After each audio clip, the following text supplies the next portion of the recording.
Objection. Thank you, Mr. Speaker. I rise today in support of legislation to improve the Department of Homeland Security's DHS acquisition management. In the aftermath of September 11th attacks, DHS was created to ensure such an attack would never occur again. Yet, for much of its existence, proper management has taken a back seat. DHS is now the third largest federal department with a budget authority of almost $60 billion. A significant amount of the budget is used to buy systems and programs used to secure our borders, protect our shores, scan people and cargo coming in the United States, among other missions.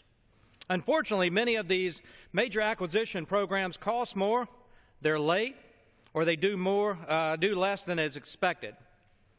For 9 years, the Government Accountability Office has been telling the DHS in its high-risk list that its acquisition programs are highly susceptible to fraud, waste, abuse, and mismanagement.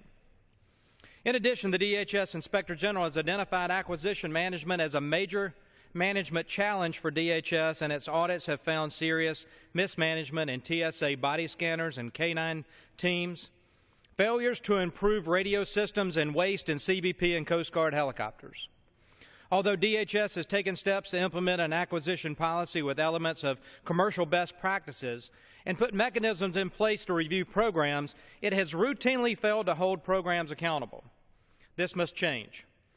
DHS cannot afford its major acquisition programs. In a time of reduced budgets, DHS must make every dollar count. Today's legislation, H.R. 4228, the DHS Acquisition Accountability and Efficiency Act, follows consistent subcommittee oversight of DHS acquisition issues.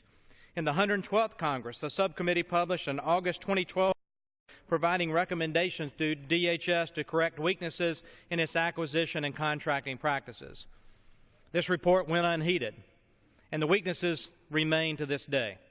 In the 113th Congress, we've sent numerous letters to DHS and the GAO requiring greater scrutiny on various acquisition programs, and in September of 2013, we held a hearing on ways that the DHS could use best practices from the Defense Department and private sector to save taxpayer dollars in acquisition management.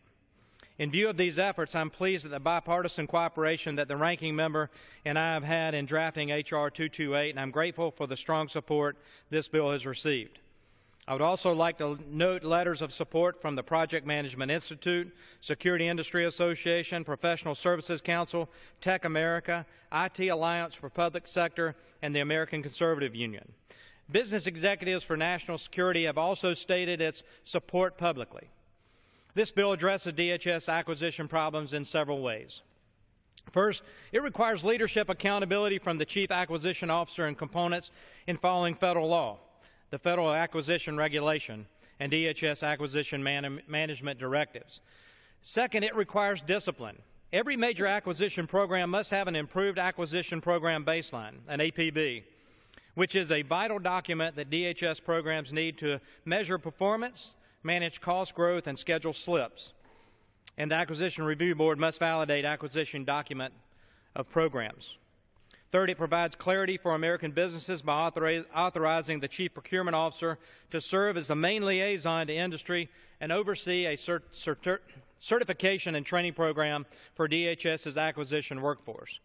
By requiring a multi-year acquisition strategy to guide the direction of DHS acquisitions and help industry better understand, plan, and align resources acquisition needs of DHS, and compelling the DHS to address issues regarding bid protest.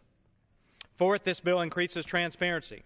By requiring DHS to report to Congress on programs that fail to meet cost, schedule, or performance parameters specified in the APB, and by instructing DHS to eliminate unnecessary duplication and inefficiency. I believe we have a precedent for such efforts under President Ronald Reagan's leadership. In the 1980s, he worked with Congress to address these types of issues in the troubled defense programs, and I believe that DHS needs similar leadership from today's President and Congress. H.R. 4228 will not solve every acquisition problem that DHS has, but it is a first step in forcing DHS to hold its acquisition programs accountable. This bill will help find cost savings through better management policies and strategies.